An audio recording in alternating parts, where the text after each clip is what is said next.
Okay, this is Gravy Sunday. I'm gonna get you caught up.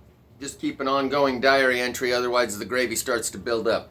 So I went to church today, and I went to church last Sunday. They still haven't accepted my offer to give them these wood pieces, but I have a further proposal development that came to me this morning when I was in the shower getting ready to go to church this morning, which kind of seems like maybe the concept wouldn't have come to me if I wasn't in the shower getting ready to go to church. It's not like I thought about this idea and decided to go to church because I have this proposal.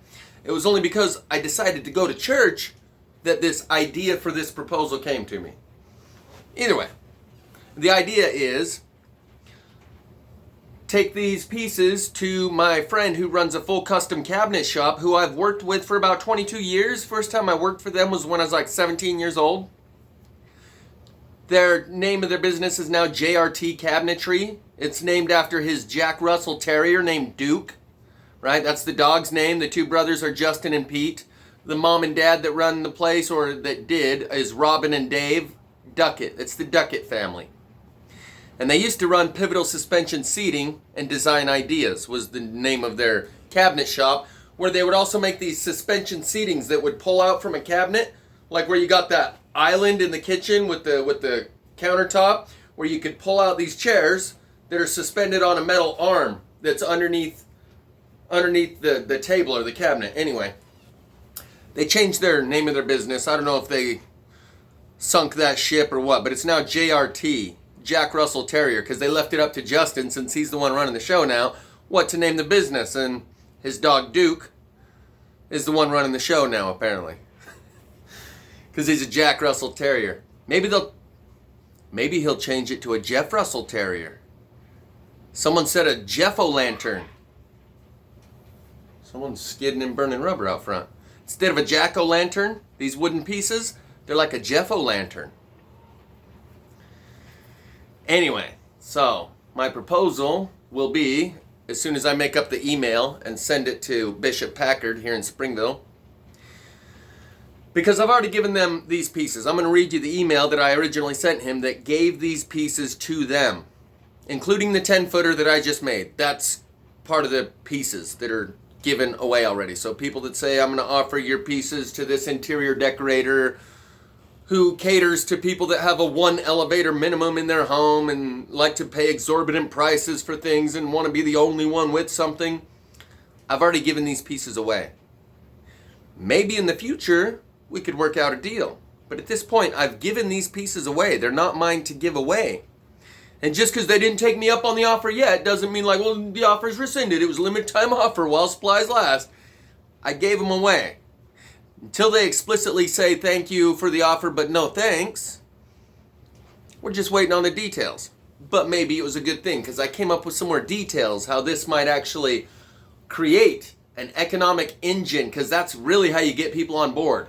Not asking them to donate to your cause, or even telling them that you're going to donate all of your time, effort, and energy and resources that you put into these pieces to them, but creating an economic engine where it keeps going. Even if it doesn't do that, my idea is, since I gave these pieces to the LDS Church, as you'll hear in the email that I've written,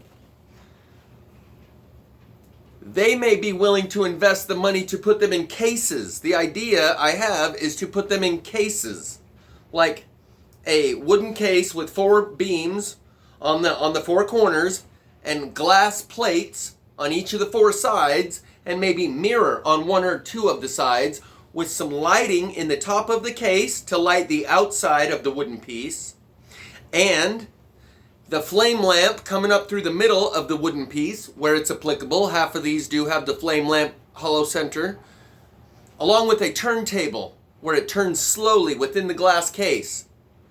So you turn it on and the flame lamp starts to come up through the middle. The exterior lighting up in the corner of the cases shines light onto the outer surface of the wood, and the turntable in the middle starts to turn slowly. And that would be applicable for a lot of these pieces. They could use such a case to be put in. That way they are a work of art, not just a burnt piece of wood.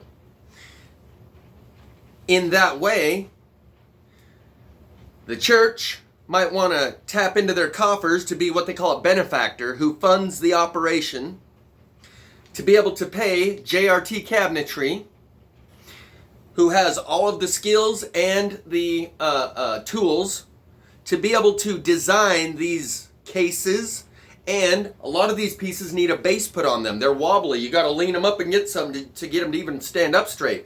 So they need the base cut off flat, or a base put on there, either glue or nail or screw a base so they'll even stand up on their own. Otherwise, some of them flop over. Just for those who don't know what I'm talking about, it's these pieces that we're talking about that I've given away already. This one with the squiggly, that one would be cool on a turntable, because you would be able to see the swirl and the corkscrew burn if it was on a turntable. A lot of these would look good on a turntable with some lighting and a glass case. See what I'm saying? That's what we're talking about. Those are the pieces at hand here, but I'm sure you're all aware. So, that's my next step for the proposal that I'm going to make via email here in the next, probably today. I'll make the email up today. And I'll probably go over to Justin's JRT Cabinetry. It's a full custom cabinet shop, not just a small end cabinet shop where they order the cabinets from boxes and pull them out and staple them together. A full custom cabinet shop where they can turn a tree into cabinets. They've got all the tools, all the skill sets, full custom cabinet shop. So they could design these cases very easily because they have all the skills. Along with, they know where to get the lighting, because some people have lighting on their cabinets and they would know where to go to get the special lighting and stuff like that. And I can even score and break glass, because I used to work for a place called Hoffman Premium Glass. This is part of my proposal, by the way. I may just snippet this out and make it its own video for the purpose of giving the proposal to Justin or to Bishop Packard. Making your own glass to put in the glass cases or mirror is real easy. You just score it with this rolling razor blade and then put a ruler or a meter stick under it and then just push down and it snaps it in a straight line. So we could order the glass from Dan Hoffman, who runs Hoffman Premium Glass, which is just around the corner from JRT Cabinetry, right there in Orem, like 6 blocks away, who could order these sheets of glass and mirror from the guy he orders it from wholesale, and probably even get them to deliver it to JRT Cabinetry. So we could make this. This is feasible. This is doable. And if nothing else, even if it's not going to turn this into an economic engine, it's going to take these pieces of burnt wood and turn them into encased pieces of art. And that is the title, Donation of Time Capsules Containing Art, Science, and History. It would take these burnt pieces of wood and turn them into time capsules. And they have their own casing to encase the art and the science and the history that they consist of. So, that's the next step. To write up the next level of the proposal, but maybe I'm going to wait until I go visit Justin tomorrow. Take him a piece, probably just as a gift. Maybe give him one of the smaller pieces just as a gift. Because I already gave them away, and I've already vowed not to separate and not to break up the pack. You know, to keep the set all together, not to piece it out, one to this person, one to that person. Keep the whole set together. They are more valuable as a set for the purposes of examining. One piece is just one random piece. 2 pieces, okay, there's a pattern. 30 pieces has more value than any one of them individually, right? It's greater than the sum of its parts kind of thing. But anyway, so I got to go see Justin. It's been a while since I seen him. I actually went and tried to sell him one of these. I think it was this one. I took a couple of them over to him at a time when I was hard up for money. And I think I even made a video titled Fire Sale. You know, the term when you're getting rid of stuff for dirt cheap, pennies on the dollar, they call it a fire sale. This is a real cool one because the burn lines follow the grain. And at the time, I was hard up for money and was willing to give him one of these for $100. I just needed $100. That's it, man. And though I wasn't strung out on anything, he could see I needed to hit rock bottom. He's had this kind of issue with his brother Pete. And so he knew what you need isn't $100. Because the truth is, after I regained my stability and my footing, I probably would have resented him for taking advantage of the situation that I was in, of my desperation, and doing exactly what I asked him to do, which was take one of these pieces from me for $100. When shit, there's probably almost that much of lacquer on some of these. So, next step is to take some of these pieces, one of these pieces. See, he hasn't seen some of these because when I tried to offer him this is right when I got back from Missouri, before I got back on a truck, before I broke my foot trying to make that last $300 to get my medical card renewed so I could get back on a truck. You remember when someone had something like Munchausen syndrome, where they wanted to help me from my face down in the gutter state of being back up to my knees, but they didn't want to help me up off my knees onto my feet because they were afraid if I roll out of here, I might not roll back this direction real soon. They had a form of Munchausen syndrome where you give someone poison in order that you can give them the chicken noodle soup. Aren't you glad? What would you do without me? See how much I care for you? When they're the one giving you the poison and they want to see you disabled, sick, ill, in a state of discomfort. Because if you're happy and healthy, then you don't need me. Well, then I'll find a way that you will need me, and I'll make you appreciate me by making you sick, by giving you the poison. And then, aren't you glad I'm helping? I'm giving you the chicken noodle soup too. That's what that was, a form of Munchausen syndrome. But at the time, I was still on my knees. Hadn't quite got back up on my feet yet. Since then, I've got $15,000 worth of storage of food and other supplies, $10,000 cash. So when I go back to Justin now and show him this piece and say, dude, we need to make some cases, he hasn't even seen some of these pieces that I've made since then. Since I got back from Missouri. So I'll tell him right off, I got plenty of cash. I'm not here for money. In order that he knows this isn't like a do or die, something I need you to help me with. I'm not imposing upon you. Don't feel obligated to help me. I don't need any help. And you did the right thing turning me away. Because the help I was asking for wasn't what I needed. So that's why I might give him one of these pieces. Just as a gift.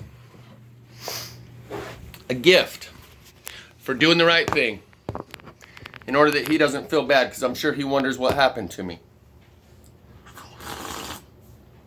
And he wasn't wrong in turning me away at the time, because he knew $100 wasn't what I needed. We're going to talk about this too. Is Jesus the living water? We can talk about that here in just a second. First, I'm going to finish off my proposal. That's the next step for the proposal of these pieces, to give them to the church. I've already given them away. Got to read you this email to prove that. So people like Dick, I appreciate the offer, but these aren't mine to give away. I've already given them away. But I'm going to go talk to Justin tomorrow. Tell him I got this 10-footer. I sprayed it myself, but I can't even get it in my house. So maybe I can take it down there and give me a place to store it, because part of me wanting to give these away is to get them out of here, where these people would just as soon sell them out on the front yard on a blanket. When they make statements like, I bet you could put them out on a blanket in the front yard and someone would give you something for them. I don't want these to fall in the hands of someone who would just as soon sell them at a yard sale. I will make a video burning each and every one of them slowly. Not all in a pile where I put the lighter to it and go, oh, I wish I wouldn't have. Slowly, one piece at a time, as I make the video, and watch them burn. Before I'll let someone who says something like, how much does it cost me to get one of those from you? How much would it cost you to what? Buy one of these from me? I'm getting off subject. I'm getting off track. We'll talk a little bit more about that. But that's in the old economy where you try to give as little as possible and take as much as possible in each transaction. And the difference between the two is your profit margin. And when you ask, what would it cost? What would it cost me to buy one of those from you? You don't realize it, but that's what you're asking. What's the bare minimum least I could give you in order to take all the time, effort, energy, and resources you've poured into those, your heart and soul, the last 3 years of your life?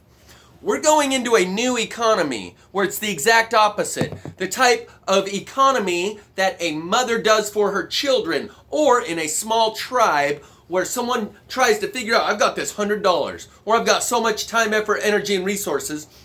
How could I best contribute this to create the greatest effect to produce the most comfort and convenience and happiness for everyone else in the tribe? Or a single mother trying to figure out, how can I stretch this $100 that I can make the most happiness and satisfaction for my children, and even sacrifice a little bit of my own comfort and convenience in order to create more for them? The exact opposite of the capitalist system we live in, which is, how can I give you as little as possible and take as much as possible to increase my profit margin? That's what you mean when you say, how much would it cost me to buy one of those from you?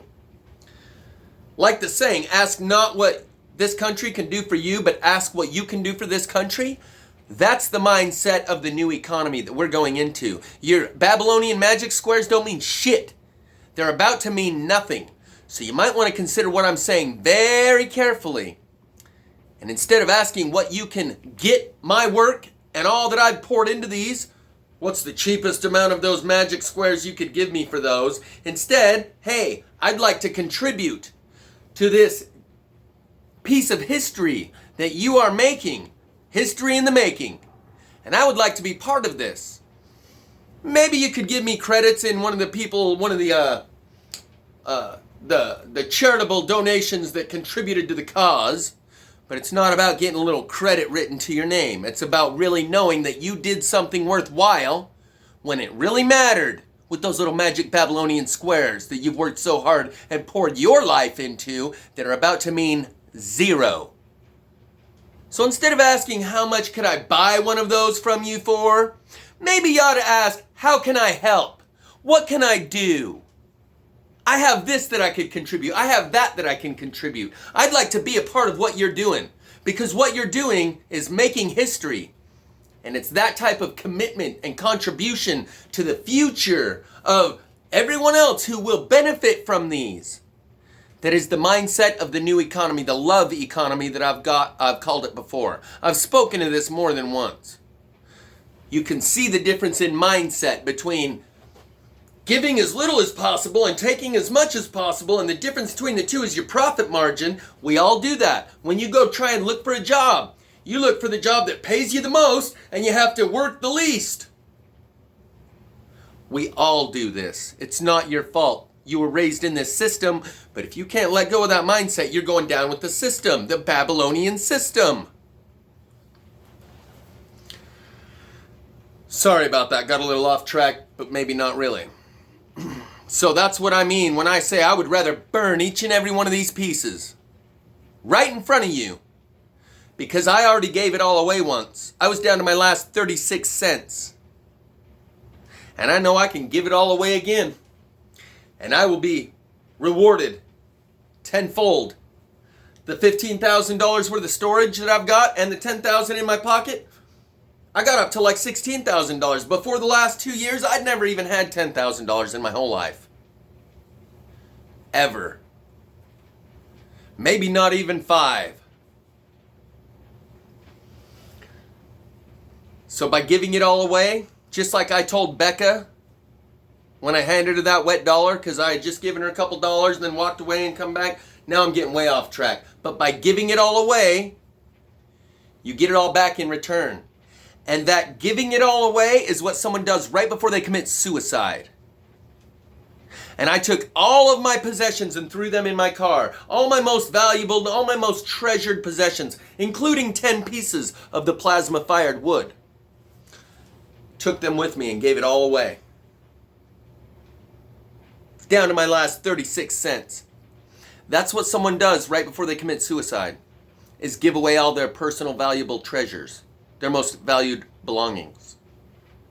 If you can take that mindset, like you're done with this world, and none of that shit even matters anymore, but instead of committing suicide, go on living for a little longer, you can live in a way that you never lived before.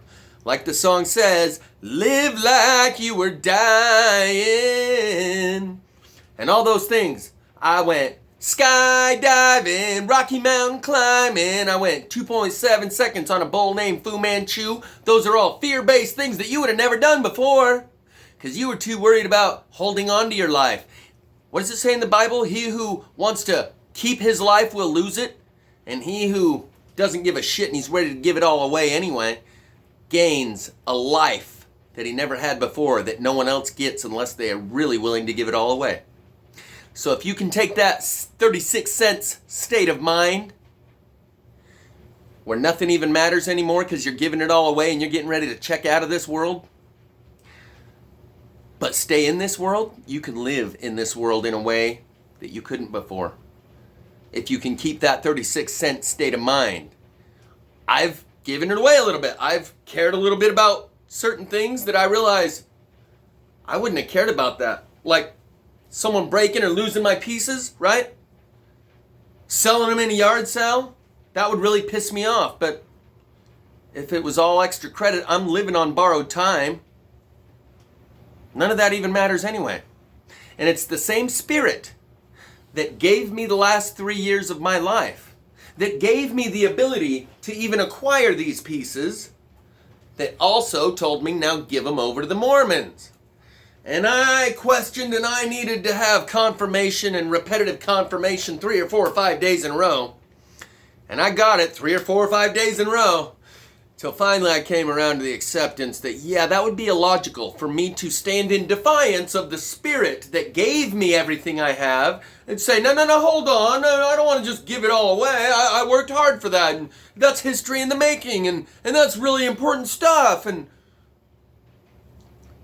regardless of the fact that the institution of the LDS Church will actually be able to take better care of it than I could, or than my family ever would, it would be illogical for me to stand in defiance of the same spirit that gave me all of this, that gave me the last 3 years and the ability to enjoy life in a way that I never have before or never could. And a lot of other people, they can't enjoy life very much right now because of the circumstances we're in. But when you already gave it all away and every day is a extra day, you're living on borrowed time and each day is extra credit, because you got down to that 36 cent state of mind, but instead of checking out, you hop back in this world. Because I was like 1 foot in both worlds. I actually had 2 feet in the next world already, and I was checking out. And then God propped me back up and stabilized me and said, now let's bring you back in for a little while. And you can be an operative. You can be a tool in God's hand that works in ways that no one else can, because you hit that 36 cent state of mind where nothing else matters. Forever trust in who we are and nothing else matters. Every day for us something new. Open mind for a different view and nothing else matters. So I've been living like I was dying for the last 3 years. And when the spirit that gave me everything that I've enjoyed the last 3 years, not only have I put a lot of work into these things, but I've enjoyed doing it. Like truck driving, that's just like a vacation, camping out at a different place every night, looking at the stars from a different place every night, like a road trip where you pull over somewhere new and check it out. And during that road tripping that I'm getting paid for, driving truck, I also get to collect these pieces from around the country and lacquer them up and turn them into beautiful art. And so why would I stand in defiance of the same spirit that gave me all of this, pulled me back into this world, propped me back up, said, go forth and you do you. And so I did. We have, together, me and the spirit. Same spirit that said, okay, now give all these to the Mormons. They'll be able to do a good job with finalizing the trip, the procurement. They'll be a good curator of the museum. They will be a good caretaker of these pieces. So now let me read you the email that I sent Bishop Packard when I gave these pieces to them. And then there's lots more gravy to come. I mean, lots more gravy to come. Like how Jesus is the living water. Hello, Bishop Packard. Jeff Snyder here, son of Julie and Doug Schnackenberg at 400 North, 900 East. I got your email and phone number from Brother Bailey in order to deliver a donation of woodwork, art pieces I've been collecting over the past year or so. As they are my pet project, I would like to adopt them out to a good home where they will be cared for and appreciated in the way that I care for them.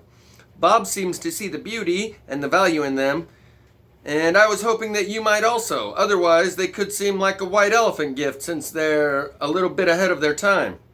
Recently, however, I've seen artificially manufactured faux wood solar lamps being sold on Amazon that attempt to replicate the natural wood pieces I've acquired, so the general market space should be catching up fairly quickly, but at this point it's still a fairly obscure and niche demographic consumer base that would even be interested in such a product.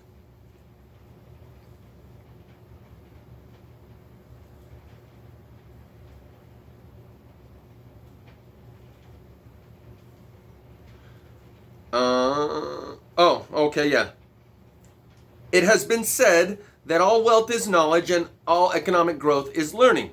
From this perspective, these pieces are a repository of knowledge that will stimulate an economic growth cycle of learning that is just beyond the horizon, but for the time being, they reflect current events rather than historical artifacts, and a science that is contained within theoretical and experimental physics rather than applied sciences. For posterity, I would like to see this collection deposited within the institution of the LDS Church until the value can be more readily extracted within a historical context of a well-understood science. They may also be appropriately displayed at an art museum, but maybe only in the basement for private presentations until such a time that the general public can appreciate the beauty within the historical context beyond the scope of current events.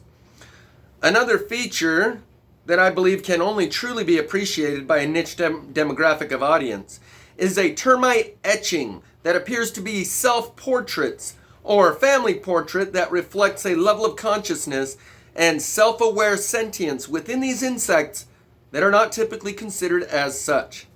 Thus, the entomology department at BYU may be the appropriate place for them to be fully appreciated. I have attached 3 images of the faux wood products available on Amazon and 4 images of the termite self-portraits. I will follow up in the next email with some photographs of these wood pieces, but the camera does not give them justice and they are much more impressive in person. Many of them are hollow and produce a type of lampshade for simulated flame lamp and could use some stabilizing base to be attached as well.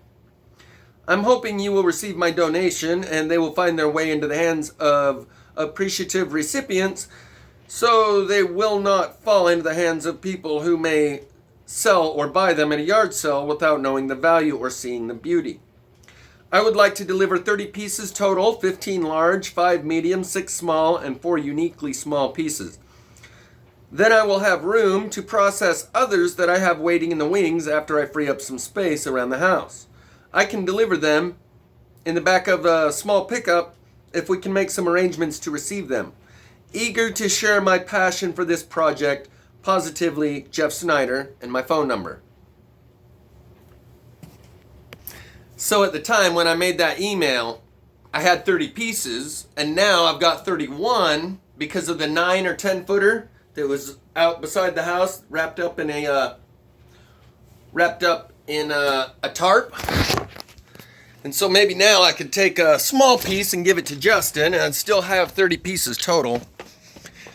Because this is the 10 footer that I've already put in.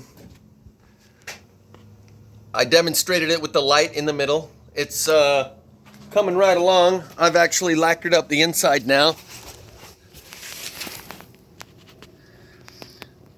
Not a good enough frame right here, but you'll be able to see it. It's much more reflective in here in the black part. So now I have 31 pieces. So I could actually find one of these smaller ones and give it to Justin and tell him either way whether or not you want to go along with this next level of the proposal. Here's a gift. So that one was sent August 21st. Saturday night, August 21st. And I showed up at church the next day and he said, "Oh yeah, I got your email last night." And I sent it at like 9:41 p.m. So for me to have sent it at 9:41 p.m. and him to say he received it already the next morning at 9 a.m. means he's on the ball. So August 25th, the Wednesday of the following week. "Hi Bishop, I wanted to see if you know any artists who are good with paintbrush that might consider painting these wooden canvases prior to lacquer. I've included an image for general suggestions, but whatever the artist produces to enhance the final product would be great. I've polished and added a fresh coat to some of the older pieces to make that charcoal sparkle for good impressions on their new caretakers. I look forward to seeing you Sunday. All the best to you, Jeff Snyder." The next Sunday was last Sunday. And yes, I went to church, but only for about 45 minutes and I snuck out halfway between. I had my reasons. They're conducting a 9/11 memorial service soon, and I was a little conflicted about that.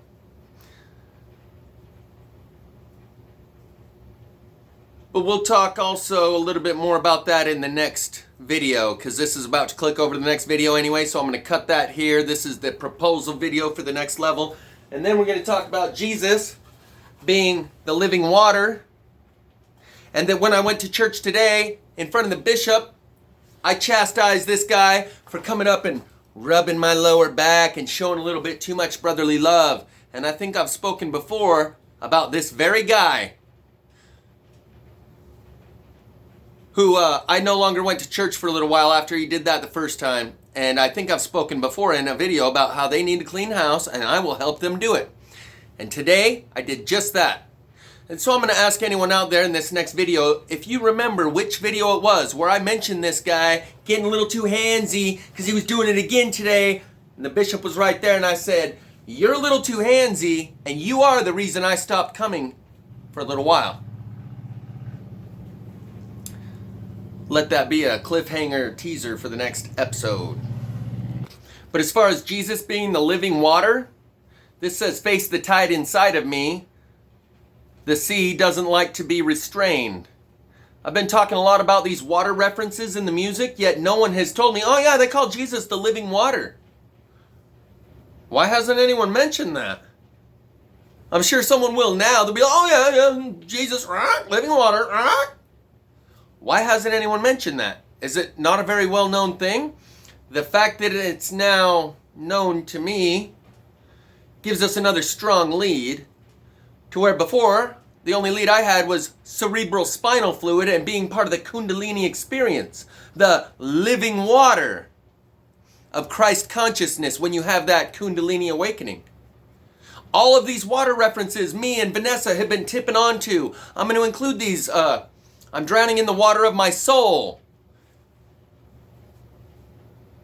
Your anchor is up, you've been swept away, and the greatest of teachers won't hesitate. The two songs, Sail by AWOLNATION and Sail Away by David Gray. I'll tap into the waters, bring what I'm able. World on Fire by Sarah McLachlan. And it goes on and on and on, all these water references. How come no one mentioned Jesus is the living water? Now that I mention it, I'm sure they'll go, "Oh yeah, I knew that. Yeah. How come no one mentioned that? Is it not a very well-known thing? Long you live and high you fly, but only if you ride the tide, balanced on the biggest wave, racing towards an early grave." The song linked in the description that says, "I'm drowning in the waters of my soul." The videography is two, a male and female, dancing in water. These water references are abundant. So abundant that to find out it may all be a reference to the idea that the living water is the Holy Spirit. gives us a pretty good lead as to where this is going and where this is all coming from.